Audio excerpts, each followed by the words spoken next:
being outside in the park like this. It's a Friday morning, and this is a perfect segue actually into today's topic, which is about the discomfort of change, or the glass half full when it comes to change, which is opportunity. So I'm going to talk about this through a couple of different lenses, share a few experiences of where I felt the full discomfort of change in my life, and hopefully you can take away some lessons there when it comes to, a change in career, when it comes to your fitness goals in particular, because that's what I coach people to do for a living, to make big changes when it comes to their body composition, to their mindset, to their habits. So yeah, change is not really comfortable, but where comfort ceases to exist is also where the biggest growth tends to occur. And change is also inevitable. I mean, these are some of the platitudes we hear about change, but I think, when you're actually in the moment and feeling it, it's a very different thing. To kind of leap forward into uncertainty and to trust, I guess, that there are things that are good even amongst the uncertainty, that can really help you just keep putting one foot in front of the other, So let's take it in the lens of a huge change I made in my life, right? A few years ago, I decided that I was no longer happy with the career I was in. I was an operations manager for a community that brought together professionals in the industrial tech space. So like where technology, software, robotics, automation meets manufacturing, right? Let me hold this 1 second. There's a gust of wind and I have a feeling that my phone and tripod are just going to fly off this bench. Okay, it seems to have passed. The force is balanced again. Fingers crossed, touch wood. All right, let's hope this new iPhone 16 doesn't die a premature death. Anyway, so to get back to that change, I decided that I was going to leave that and I was going to venture into doing what I really wanted to do for many years, which was to coach people when it comes to fat loss in particular, when it comes to changing their body composition, building lean muscle mass, and balancing that with having a busy, successful career. Because I saw many people in my industry, unfortunately, die prematurely or develop metabolic conditions which could have been avoided by having some form of a healthier lifestyle. So I made that big change, and I made that change too rapidly, right? The first time I tried to do it, which was about 3 years ago. And in the wise words of Yoda, do or do not, there is no try. And I did not. I mean, I pretty much collapsed because I tried to go from 0 to 100 too quickly. And in a sense, what that actually was, when I reflect on it now, is that was actually trying to bypass the discomfort of uncertainty, right? It was actually trying to, when you try and go from 0 to 100, in a sense, you're actually trying to take a jetpack and go past all of that discomfort that goes along with change. At least that was definitely what I was doing. I remember when I first made that jump, there were so many uncertainties and so many, I just basically didn't know how I was going to go from like zero income to basically get back to where I was, which was like earning 6 figures as a young man, which, living in Sofia in Bulgaria, where I had moved to, that was like being rich, that was like being a millionaire essentially here, with how cheap the cost of living was. Now in the last few years there's been a bit of inflation, but essentially I was living a very good life. I was living a very comfortable life. I didn't have to stress about money at all. I could just spend pretty freely and still save and invest quite a lot of money. But yeah, that was not the case when I made that very uncomfortable change, and I couldn't handle the discomfort. So then I would try and get out of the situation quicker, which led to me spending money in areas that I shouldn't have, thinking that every place I spent money was a quote unquote investment.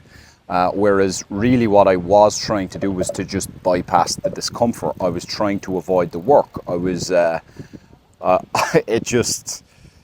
trying to get back to the situation of comfort as quick as possible. You see this even in the gym, right? If you go in there everywhere, you'll see people doing highly complex maneuvers, squats, deadlifts, like movements which can be quite painful, especially if you've just come from working at a desk to now you're in the gym trying to lift this really heavy load, can involve quite a lot of pain and discomfort, and everyone is trying to avoid it by listening to music on their headphones. There's a word for this in the self-development woo-woo space called spiritual bypassing, where essentially, you know, this is like the equivalent of people that you may have seen in your life who they all of a sudden decide to become yogis or like really into meditation, and they want to almost be these kind of enlightened beings in a highly chaotic, materially driven world.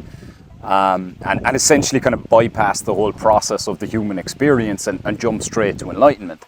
I love that phrase, the spiritual bypassing, and there's almost like a change bypassing that happens in people as well, or a discomfort bypassing that we try to do. And I see that quite a lot, you know, when people are on the treadmill, doing squats, doing deadlifts. I think it could be helpful to at least once per week just train without your headphones, like actually fully lean into how uncomfortable, how painful it feels. Lean into the discomfort, because ironically enough, the quicker you actually do that and the quicker that you recognize that you're starting again from zero, if maybe you're just getting into this whole fitness space, ironically enough, you will very quickly get to a point where things are actually a bit more comfortable. But it's when you can fully let go of your comfort, go down to the point where you're in the pain, in the discomfort, where you can really feel it, and you own it. That's actually then where you have the clarity to learn what you're doing, and then that'll enable you to develop the skills to get out of that discomfort a lot sooner. Whereas like for me nowadays, I'm on my way to the gym at the moment, and I can't wait. My body is excited to get into it. That wasn't the case when I started training about 15, 20 years ago when I was in my teenage years. Sorry, another gust of wind, and I have to be careful of this precarious phone situation. But yeah, when I first got into this, I did not relish going to the gym. In fact, I was actually quite nervous about going to the gym. I was very anxious as a kid. I thought that I might potentially drop dead on a treadmill for some reason, because I was a massive hypochondriac.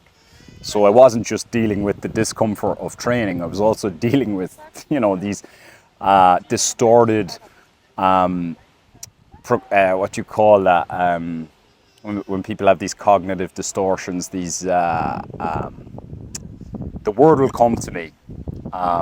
Anyway, catastrophizing. So I was catastrophizing in the gym. I wasn't just, you know, in an uncomfortable situation.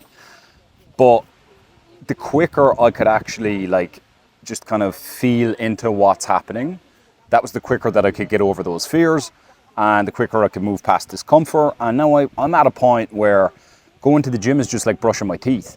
It's something I don't even think about. And in fact, it's actually a treat. It's like, oh, I get to stop working now and go to the gym. Amazing.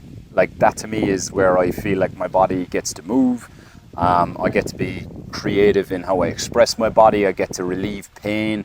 I get to relieve mental stress. I get to give back to myself, and I get to break up the day and reset. And I highly look forward to it now. So yeah, that's basically what I wanted to just speak with you about when it comes to change. And funnily enough, where I started with this, when I talk about my own business and going into that lifestyle of coaching and everything, I mean, nowadays I fully owned it. I mean, when I first started to do it, I had all these bad habits. Like I was a smoker, I would go out partying at the weekends. I was still trying to spend my way out of the discomfort. Now I live a very minimal lifestyle while I'm building my coaching business, which is, you know, it's growing in revenue, but slowly but surely the trend is upward. I have full faith in the process and in the journey. And I'm very much just owning where I'm at right now. I mean, I'm in my early 30s. I've got no tangible assets to my name. Like the likes of the assets I own are the likes of these microphones, the tripods, I am all in. on this journey, and I'm fully owning the uncertainty, the discomfort, and interestingly enough, when I actually made that decision, it's a lot less uncomfortable. I'm actually pretty much okay with it. I am pretty chill these days in the face of uncertainty, because I guess what I found is best to do is to surrender to it fully, and it's kind of like how I got rid of my anxiety when I was a kid. And maybe you can carry this forth if you're really uncomfortable with change, or any kind of change that you need to make in your life right now, whether it is getting into the gym, whether it's the new job, whether it's your new business, right? Imagine there's a wasp at your dinner table, right? And you're thinking, this fucker might sting me. And it's really annoying, and you want to just get rid of the wasp, right? You're at a nice barbecue, it should be a good experience, and it's everything that you wanted, right? So like, you know, the new job, the business, whatever, but now you're in this discomfort and you're not sure, is he going to sting me? Is he going to move on soon? Right, if you try and swat the wasp away, there's a good chance he's going to fight back and sting you. If you try and run away from a wasp, it's always the case that the fuckers just tend to follow you. Whereas if you can just sit there, chill, let it do its thing, it'll usually get bored and it'll pass on, right? The discomfort will be gone and you'll be left to enjoy your food. That's the way I think about it. Now, obviously, if the fucker's actually trying to get in your food, you might want to gently try and swat it away. You want to take some corrective action. You don't just want to sit there and let everything unfold as it's destined to be, right? You need to have some agency in this life. I'm definitely not advocating for a kumbaya, hippy-dippy drum circle, passive kind of approach to things, but you can be measured, you can be calm. You don't need to resist the situation. You don't need to resist the uncertainty. And when you do that, then you'll find that the uncertainty will lift much quicker, in a much gentler fashion, with a lot less stress. Anyway, hope this was helpful. I'm off to the gym to get in a great session, and I wish you a great weekend.